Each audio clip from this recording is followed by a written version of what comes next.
আমাদের মধ্যে একটা ভুল বুঝাবুঝি আছে।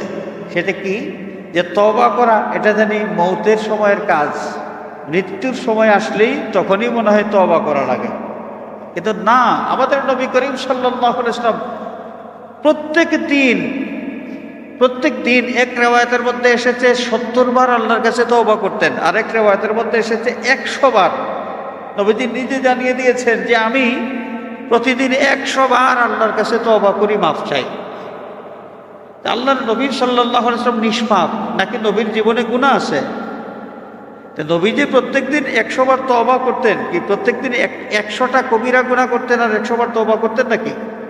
না, আল্লাহর নবী সাল্লাল্লাহু আলাইহি ওয়াসাল্লাম উম্মতকে শিখিয়ে দিয়েছেন যে উম্মত তোমরা দেখো, আমি নিষ্পাপ নবী যদি প্রতিদিন ১০০ বার তওবা করতে পারি, তাহলে তোমাদেরও তো আরো বেশি করে তওবা করা উচিত। হাজরিন, আল্লামা সাহেব কিবলা ফুলতলি রহমাতুল্লাহ আলাইহি, আল্লাহর ওলি, আমরা অনেকেই ওনাকে দেখেছি। তা আল্লাহর ওলি বিশেষ ওজিফা বলে দিতেন। বিশেষ ওজিফার মধ্যে একটা ছিল যে প্রতিদিন ১০০ বার করে ইস্তেগফার পড়তে হবে, আস্তাগফিরুল্লাহ ইন্নাল্লাহ গফুরুর রহিম। একবার ইস্তেগফার পড়লে একবার তওবা হয়ে যায়।